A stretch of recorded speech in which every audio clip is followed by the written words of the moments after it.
जय शिवराय मित्रांनो. आज मी बोलणार आहे त्या विषयाबद्दल ज्याच्याकडे आपण सगळेजण न कळत दुर्लक्ष करतो. आपण पाहतो पण पाहूनही न पाहिल्यासारखं करतो. आपण गड जिंकायला येतो पण इथे काही जीव आहेत जे दररोज फक्त पोटाच्या भुकेशी लढत जगतात. ना घर, ना आसरा आणि खायला काही नाही. हे गडावरील कुत्रे आपल्यासारखेच प्राण फक्त बोलू शकत नाही. हे इथलं आयुष्य कोणालाही दिसत नाही पण ते रोज आपल्याकडेच आशेने डोळे लावून बसतात.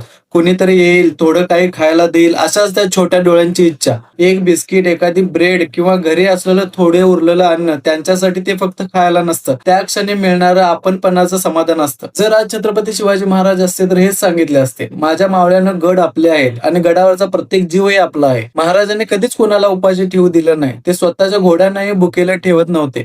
जे बोलू शकत नाही, मागू शकत नाही, त्यांच्यासाठी आपण काहीतरी करतो. पावसात भिजलेले, हिवाळ्यात थंडीने कुडकुडणारे, तरी शेपूट हलवत हसवणारे, ते काही मागत नाहीत, फक्त थोडंसं प्रेम, थोडंसं अन्न. प्रत्येक वेळी जेव्हा तुम्ही गड चढायला जाता, ट्रेकला जाता, एक छोटंसं पाऊल उचला. तुमच्या बॅगेत 10-20 रुपयांचे बिस्किटाचे पाकिट ठेवा. त्यांच्यासाठी ते भोजन नाही, त्या दिवसाचं जीवन असतं. किमान पाणी तर द्या. उन्हाळ्यात तर तेही मिळत नाही. त्यांना तोंडातून बोलता येत नाही पण डोळ्यातून सांगतात, थोडं जगायला मदत करा. गड आपला वारसा आहे आणि हे जीवन त्यांचे राखणदार. आपण जरा मनाने दिलं तर त्यांचं आयुष्य उजळेल. प्रत्येक ट्रेक सोबत एक छोटस काम गडावरच्या या निष्पाप जीवांना खायला द्या. गड बदलत नाही, वारा बदलत नाही, निसर्गही तसाच राहतो, पण एक छोटी कृती, एक छोटासा घास एका जीवाचं उद्याचं सूर्यास्त बदलू शकतो. छत्रपती शिवाजी महाराजांनी सांगितलं असतं, मावळ्यानं गड फक्त दगडाने बांधलेला नसतो, तो माणुसकीने उभा राहतो. जर हा व्हिडिओ आवडल्यास लाईक तर करा, पण त्यापेक्षा महत्वाचा हा संदेश पुढे शेअर करा. कारण तुमचा एक संदेश एखाद्या भटक्या जीवासाठी एक घास, एक दिवस, कदाचित एक आयुष्य ठरू शकतो.